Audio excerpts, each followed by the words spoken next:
الحمد للہ رب العالمین والصلاة والسلام علی رسولہ الکریم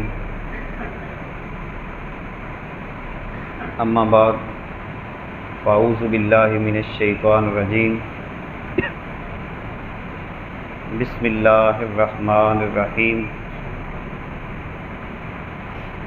قال اللہ تعالی فی کلامہ المجید الا بذکر اللہ تطمئن القلوب صدق اللہ العظیم وبلغنا رسولہ النبی الکریم الرؤوف الرحیم ان اللہ وملائکتہ یصلون علی النبی یا ایھا الذین آمنوا صلوا علیہ وسلموا تسلیما اللہم صلی علی سیدنا و حبیبنا محمد وبارک وسلم وصلی علیہ الصلاۃ والسلام علیک یا رسول اللہ الصلاۃ والسلام علیک یا حبیب اللہ وعلی آلک و اصحابک یا رحمۃ للعالمین۔ عزیزان محترم، اللہ رب العزت کی توفیق سے حضور سید عالم نور مجسم شفیع دو عالم آپ کی خصوصی توجہات کے طفیل اللہ رب العزت نے ہم سب کو جمعے کا مبارک دن نصیب کیا۔ دعا ہے کہ اللہ رب العزت ہم سب کی حاضری کو اپنی بارگاہ میں شرف قبولیت عطا فرمائے۔ ایمان کی لذت، اپنے رب کی پہچان اور حضور علیہ الصلوۃ والسلام کے ساتھ وارفتگی کی کیفیت اللہ تعالی ہم سب کو نصیب فرمائے۔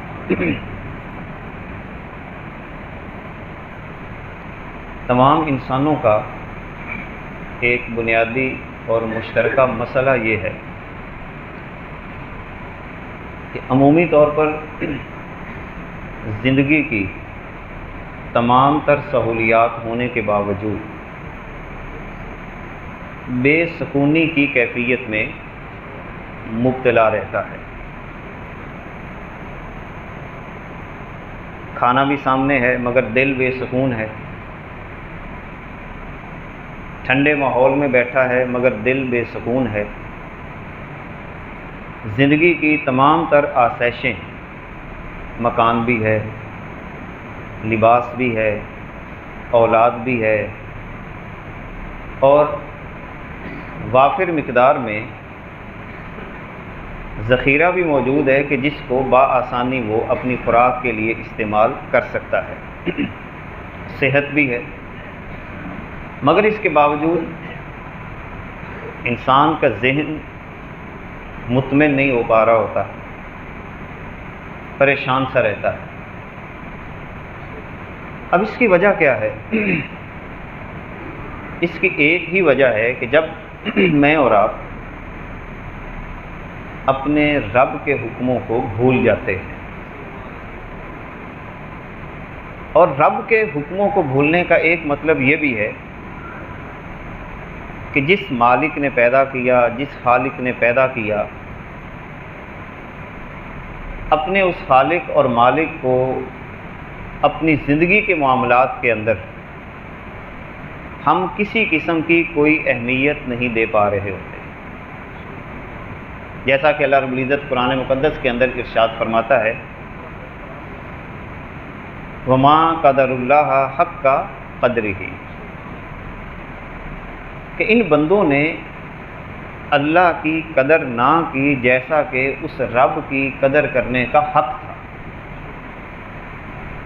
اب دیکھیں، اس کا حق ہے، پیدا اس نے کیا، زمین اس کی ہے، آسمان اس کا ہے، کھیت کھلیان، ہوائیں فضائیں ساری اسی کی ہیں۔ ہم اس کے حکم سے پیدا ہوئے ہیں۔ جیسے ایک شخص کو اپنی اماں کی پہچان ہوتی ہے، باپ کی پہچان ہوتی ہے، بالکل اس سے زیادہ جب ہمیں رب کی پہچان ہو جائے گی ماں کے ذریعے، باپ کے ذریعے انسان اس دنیا میں آتا ہے۔ اب اس کو پتہ ہوتا ہے کہ یہ باپ ہے، یہ ماں ہے۔ اسی طرح اسے بہن بھائیوں کا پتہ ہوتا ہے، رشتہ داروں کا پتہ ہوتا ہے، دوست احباب کا علم ہوتا ہے۔ اگر اسی طرح اور اس سے زیادہ اگر ہمیں اللہ کا پتہ چل جائے کہ اللہ ہے کون، اس کی شانیں کیا ہیں، اس کی رحمت کیا ہے، اس کا فضل کیا ہے، وہ اپنے بندوں کے ساتھ معاملہ کرتا کیسے ہے، اور اپنے بندوں کے ساتھ وہ کتنی محبت کرتا ہے، کتنا خیال رکھتا ہے، اور کس کس انداز کے ساتھ اپنے بندوں کے دلوں کو سکون فراہم کرنے کا وہ اہتمام کرتا ہے، اگر ہمیں یہ ادراک ہو جائے، یہ پتہ چل جائے، تو یقین جانیں زندگی کے اندر کسی قسم کی کوئی پریشانی ہمارا کچھ بھی نہ بگاڑ سکے۔ جب پتہ ہے کہ ہمارا مالک اللہ ہے، رازق اللہ ہے، دینے والا اللہ ہے، زمین اس کی ہے، آسمان اس کا ہے، فضائیں اس کی ہیں۔ یہ ایسے ہی ہے کہ جب بندے کو بچپن کے اندر کوئی پریشانی لاحق ہوتی ہے، وہ سیدھا اپنی ماں کی گود میں چلا جاتا ہے۔ ماں اس کے سر پہ ہاتھ پھیرتی ہے کہ بیٹا پریشان نہ ہو، میں جو تیرے ساتھ ہوں، کچھ بھی نہیں ہونے والا۔ وہ ایک تسلی فراہم کرتی ہے، وہ اپنا سب کچھ، ماں اپنے بچے کی محبت میں سب کچھ اپنے بچے پہ وار کرنے کی وار دیتی ہے۔ وہ سونا بیچے، وہ گھر کی کوئی چیز بیچے، اور اپنے بچے کی ضرورت کو پورا کرنے کی اپنی بساط کے مطابق کوشش کرتی ہے۔ یہ ہے ماں کا پیار۔ ماں اپنے بچے کو آگ میں نہیں گرنے دیتی، بچہ گرنے لگ جائے تڑپ جاتی ہے، بچے کی طبیعت خراب ہو جائے ماں کے چہرے کا رنگ بدل جاتا ہے۔ یہ تو وہ پیار ہے جو اللہ تعالیٰ نے اپنے بندوں کے دلوں میں اپنے بندوں کے بارے میں ڈالا۔ اور یہ پیار ہے کتنا؟ حدیث کا خلاصہ یہ ہے کہ اللہ کے پیار کے اگر 100 حصے کیے جائیں، 100 حصے، تو اس میں سے ایک حصہ اس نے پوری مخلوقات کے اندر تقسیم کیا ہوا ہے، ایک حصہ۔ باقی 99 حصے جو اس کی شان کے لائق ہیں اس نے اپنے پاس رکھے ہوئے ہیں۔ اگر ماں تڑپتی ہے، باپ تڑپتا ہے، تو جب بندہ کسی پریشانی میں مبتلا ہو، کسی قسم کی آزمائش میں ہو، تو کیا رب کو اپنے بندے پہ پیار نہیں آتا ہو؟ رب کو اپنے بندے پہ محبت نہیں آتی ہوگی؟ بس فرق کیا ہے؟ ماں محبت کا اظہار کرنے لگے، ذرا غور کیجئے گا اس بات پہ۔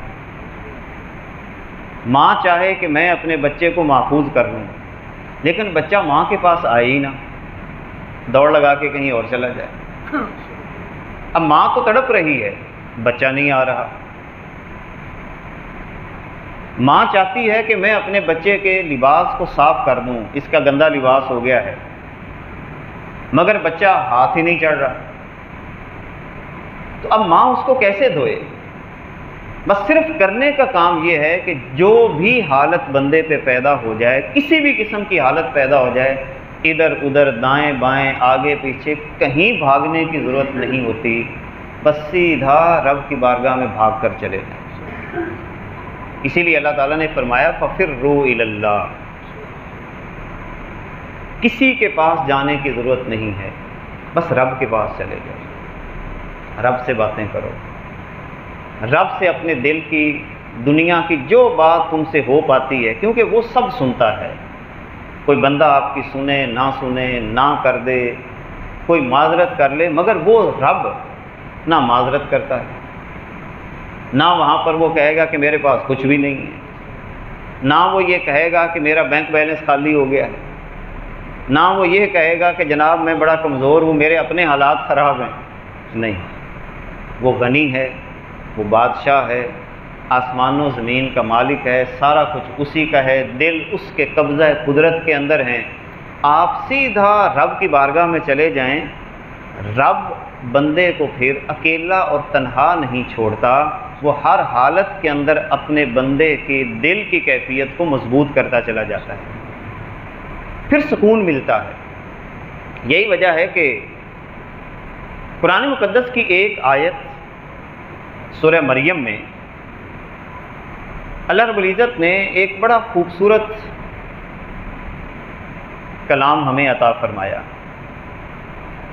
وَمَا كَانَ رَبُّكَ نَسِيًّا، بڑی پیاری آیت ہے، وَمَا كَانَ رَبُّكَ نَسِيًّا، آپ کا رب آپ کو بھولنے والا نہیں ہے۔ ذرا اس آیت پہ غور کریں، وَمَا كَانَ رَبُّكَ نَسِيًّا، آپ کا رب آپ کو بھولنے والا نہیں ہے۔ اب اس سے بڑی اور آیت کیا ہو سکتی؟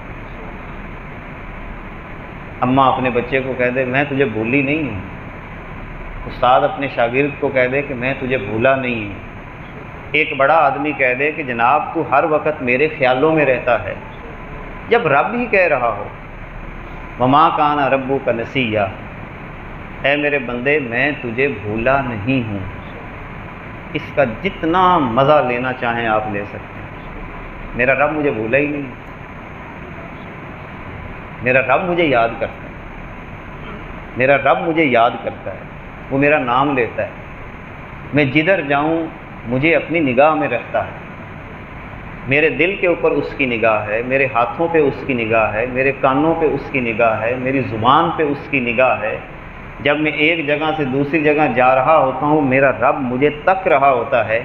یہی وجہ ہے کہ ایک مقام پہ حضور علیہ السلام کو اللہ تعالیٰ نے یہی انداز کے ساتھ پکارا، اے میرے پیارے حبیب میں تجھے تھوڑا بھولا ہوں، میں تو تجھے اس وقت بھی دیکھتا ہوں جب تو رکوع کر رہا ہوتا ہے، میں تجھے اس وقت بھی دیکھتا ہوں جب تو سجدے کر رہا ہوتا ہے، اور جب تو لوگوں کے درمیان ہوتا ہے اے میرے پیارے حبیب میں تو تجھے اس وقت بھی دیکھ رہا ہوتا ہوں۔ کتنی پیاری بات یہاں پہ اللہ تعالیٰ نے ہمیں عطا فرما دی، وَمَا كَانَ رَبُّكَ نَسِيًّا۔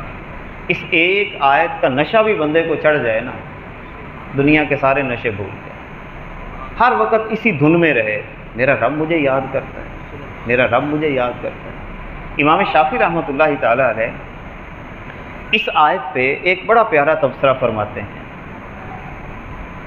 حضرت محمد بن ادریس الشافعی رحمۃ اللہ تعالیٰ علیہ آپ فرماتے ہیں کہ قرآن کریم کی ہر آیت ظالم کے دل میں تیر اور مظلوم کے دل کے لیے مرہم کا کام کرتی ہے۔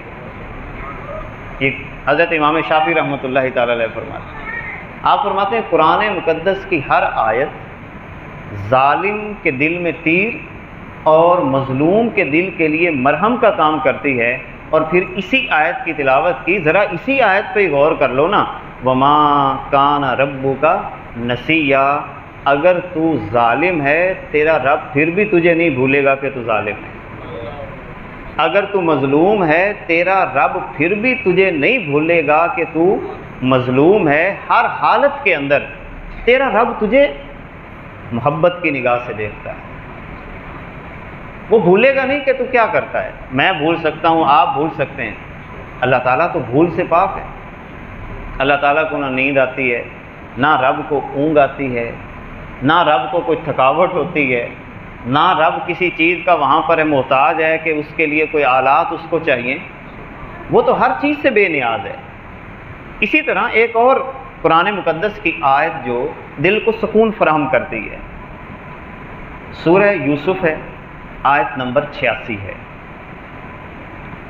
حضرت یعقوب علیہ السلام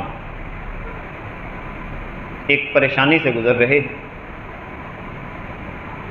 حضرت یوسف کی پریشانی ہے، بچے لے کر چلے جاتے ہیں، واپس آتے ہیں اور آ کے کیا کہتے ہیں کہ یوسف کو بھیڑیا کھا گیا،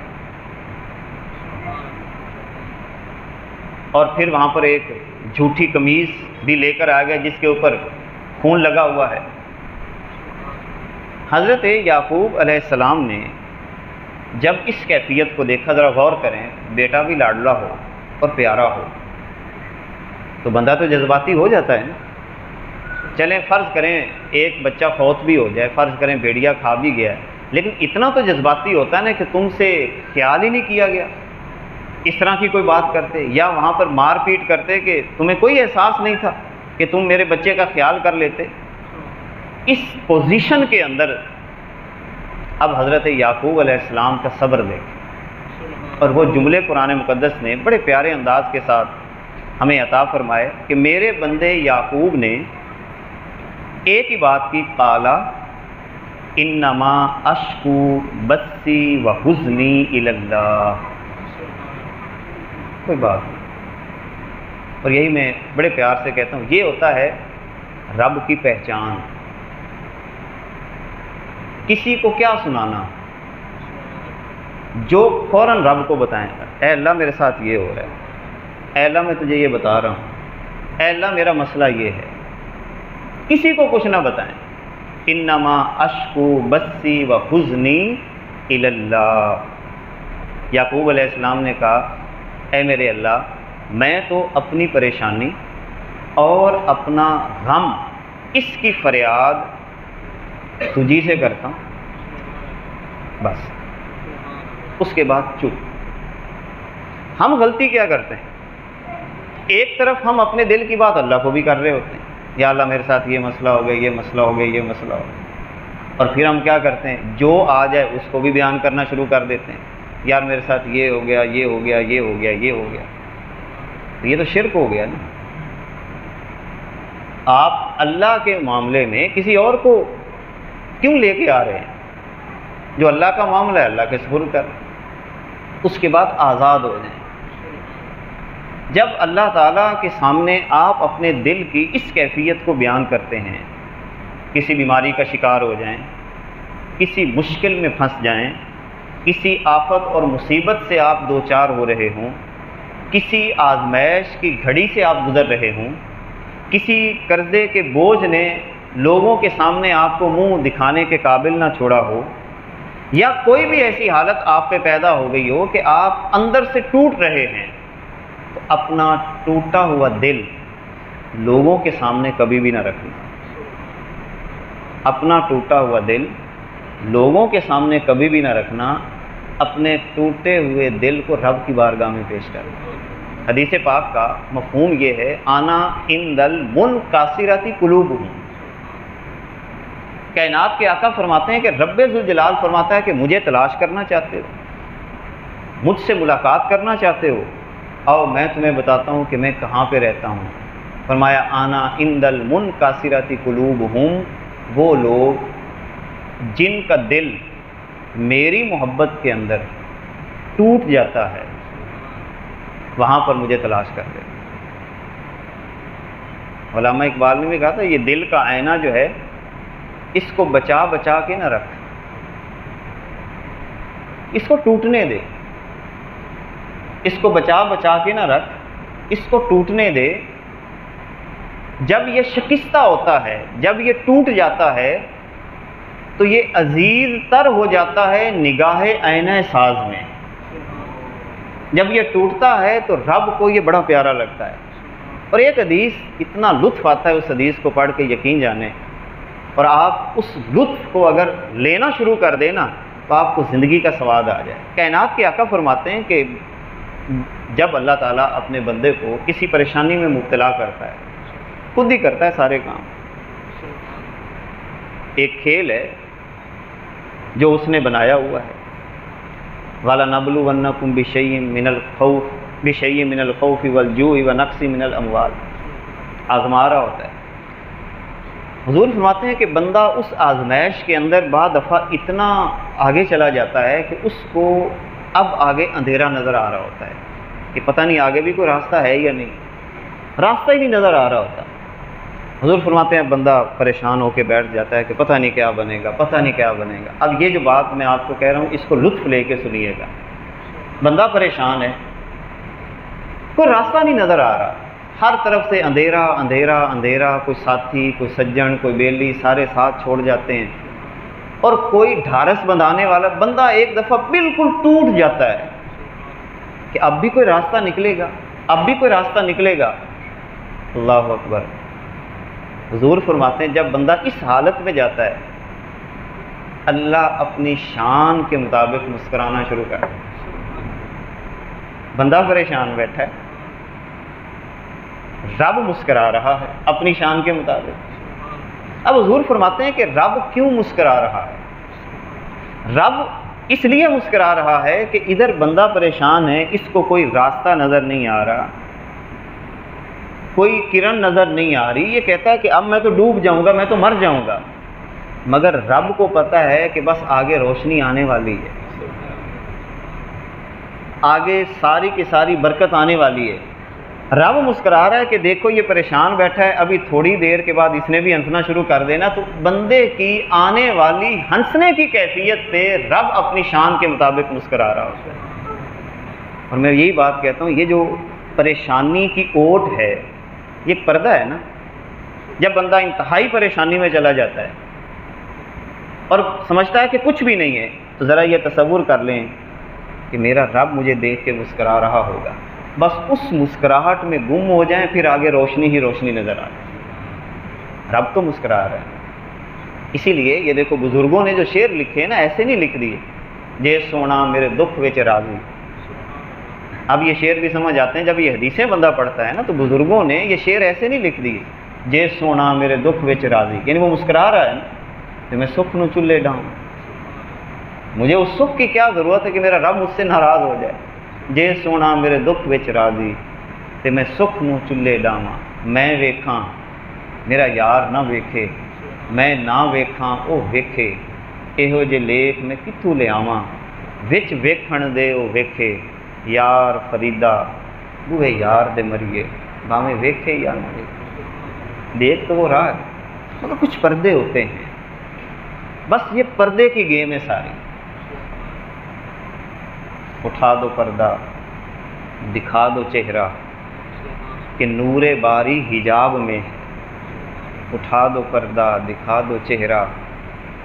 اسی لیے علامہ اقبال نے بھی بڑی پیاری بات کی، اللہ تیرے عشق کی انتہا چاہتا، حالانکہ عشق کی انتہا کوئی نہیں ہے۔ جب بندہ اس وادی میں آتا ہے نا اور آگے بڑھتا ہے، اس کی کوئی انتہا نہیں۔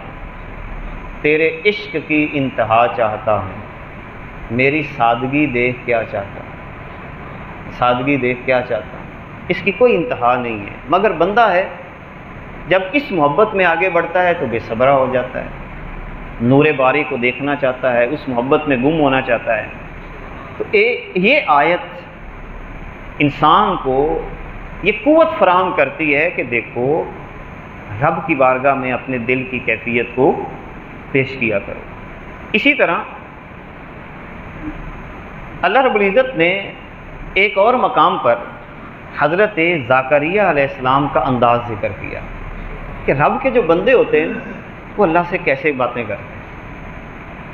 حضرت زکریا علیہ السلام نے جب دعا مانگی کہ اے اللہ بڑھاپے کی حالت میں اولاد نہیں ہو رہی، تو عاجزی اور انکساری کے ساتھ جملہ اتنا پیارا بولا کہ رب کو پیار آ گیا۔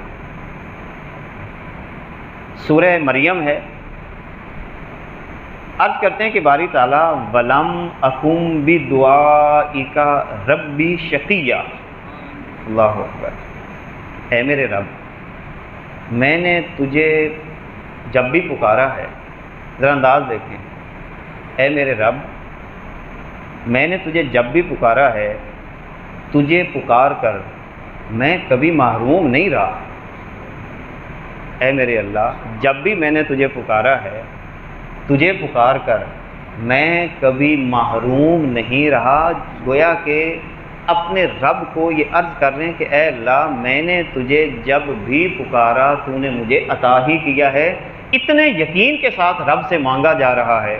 جب یہ یقین پیدا ہو جاتا ہے تو بندے کو رب کی پہچان نصیب ہو جاتی ہے۔ اللہ تیرے دروازے کے علاوہ مجھے کوئی دروازہ نظر نہیں۔ یہ ہے سکون۔ سکون گاڑیوں میں نہیں ہے، سونا چاندی ہیرے جواہرات میں سکون نہیں ہے۔ سکون رب کی عطا سے ملتا ہے، وہ اپنے بندے کو عطا فرماتا ہے۔ وہ کہتا ہے کہ مجھ سے بس مانگنے کا سلیقہ ٹھیک کر لو، دنیا سے توقعات ہٹا کر رب کی بارگاہ میں اپنے آپ کو پیش کر دیں. صحابی رسول ہیں، عرض کرتے ہیں یا رسول اللہ صلی اللہ علیہ وسلم، مجھے آپ ایک طریقہ عطا فرمائیں کہ میں یہ چاہتا ہوں کہ اللہ مجھ سے پیار کرے. کتنا پیارا سوال ہے. یا رسول اللہ صلی اللہ علیہ وسلم، میں یہ چاہتا ہوں کہ اللہ مجھ سے محبت کرے، میں اللہ کا محبوب بن جاؤں. سادہ سا جواب حضور نے عطا فرمایا، ازہد فی الدنیا. دنیا میں سب کچھ آ گیا، دنیا میں سب کچھ آ گیا، زمین، جائیداد، سونا چاندی، ہیرے جواہرات. فرمایا ان ساری چیزوں سے بے نیاز ہوگا، ان کو دل میں جگہ نہ دے. ہوگا کیا؟ اللہ تجھ سے پیار کرے گا. اور جب بندہ ہو ہی اللہ کا محبوب ہو جائے، لوگ دعویٰ کرتے ہیں کہ مجھ سے فلاں بڑا پیار کرتا ہے، فلاں میرا بڑا ساتھی ہے، بڑا سجن ہے، بیلی ہے. میں اکثر یہ بات کہا کرتا ہوں، کاش کہ ہمارا جملہ صرف ایک ہو جائے، اوے اللہ مجھ سے بڑا پیار کرتا ہے، اللہ مجھے بڑا چاہتا ہے، میں اللہ کا محبوب ہوں، اس لیے کہ میں نے دل کے اندر دنیا کو جگہ نہیں دی، میں نے اپنے دل کے اندر صرف اس محبوب کو بسایا ہوا ہے، اور اس محبوب نے مجھے اپنا محبوب بنا دیا ہے. جب آپ وہی اللہ کے محبوب جائیں گے تو بھلا محبوب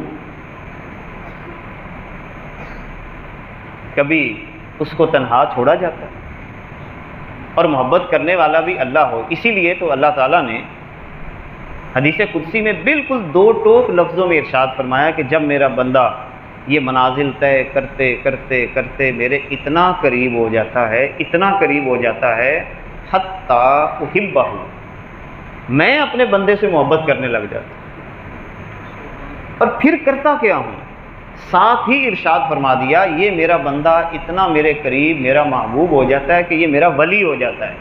اور ساتھ ہی جملہ ارشاد فرما دیا من عادی لی ولی، جو بندہ میرے اس دوست کے ساتھ عداوت کرے گا، نفرت کرے گا، میں رب ہو کر پھر اعلان کرتا ہوں جو میرے بیلی کے ساتھ نفرت کا اظہار کرے گا، میں رب ہو کر اس کے ساتھ جنگ کا اعلان کرتا ہوں. اندازہ لگائیں، اس طرح پھر اللہ پیار کرتا ہے. پھر آگے اس صحابی نے سوال کیا، حضور میں یہ بھی چاہتا ہوں کہ بندے بھی مجھ سے پیار کریں، بندے بھی مجھ سے محبت کریں. تو حضور نے بالکل اسی طرح سادہ سا جواب عطا فرما دیا. فرمایا کہ بندوں پہ توقع رکھنا چھوڑ. اب یہ وظیفہ اللہ کرے ہم سب کو عطا ہو جائے، بندوں پہ توقع رکھنا چھوڑ دیں.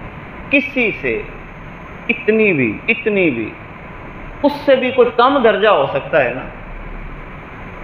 نہ عزت کی توقع رکھیں، نہ محبت کی توقع رکھیں، نہ مال و دولت کی توقع رکھیں، کسی قسم کی توقع نہ رکھیں.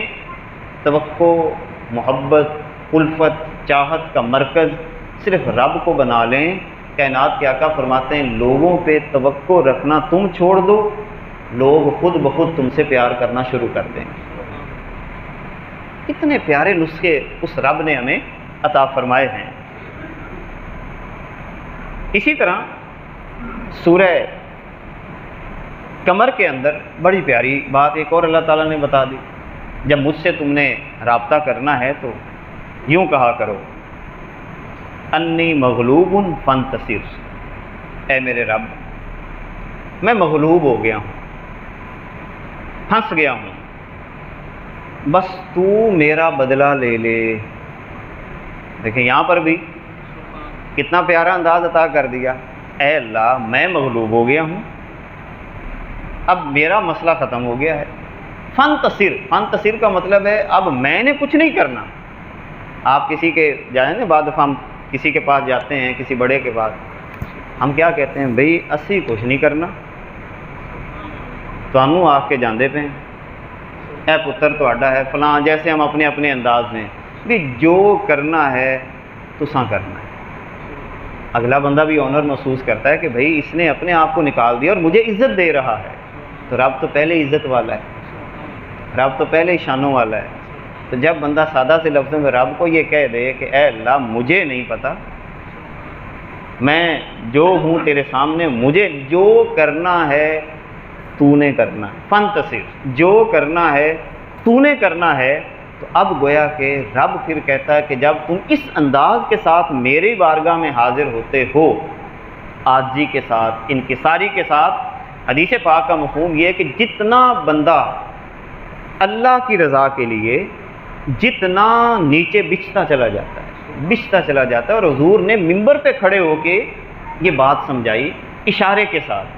حضور نے فرمایا کہ جو اللہ کے لیے جھک جاتا ہے اور نیچے کی طرف ہاتھ یوں لے گئے، زمین کی طرف حضور نے لگا دی، اللہ کے لیے جو بچھتا چلا جاتا ہے، جب ہاتھ حضور نیچے لے گئے تو پھر یوں ایسے ہاتھ اٹھا، ایسے، یعنی حضور نے ہاتھ نیچے کیے اور پھر فرمایا کہ جو اللہ کے لیے جتنا جھکتا چلا جاتا ہے، رافعہ اللہ ہاکذا، اللہ اسے یوں بلندیاں عطا فرماتا ہے۔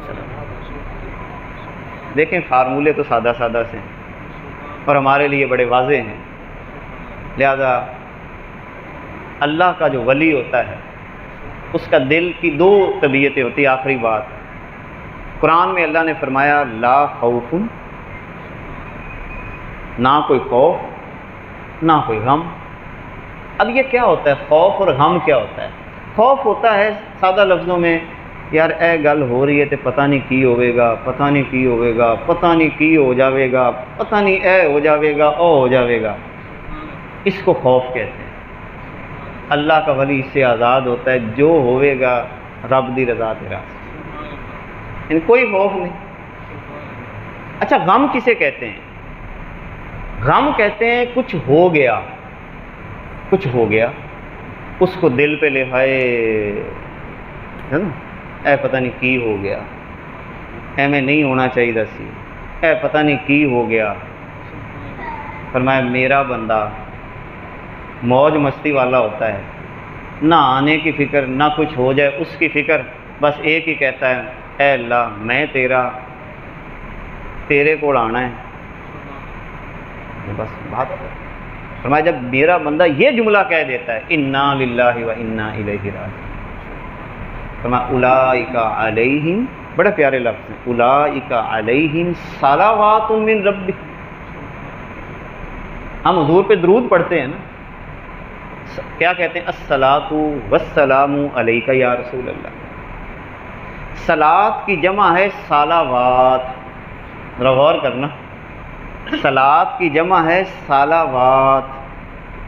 جب بندہ اللہ کو سب کچھ دے دیتا ہے تو رب کیا کہتا ہے؟ ایک صلاۃ نہیں، اولئک علیہم صلوات من ربہم، رب کی طرف سے ایک صلاۃ نہیں، کئی صلاتیں خود رب اپنے بندے پہ پیش کر رہا ہو۔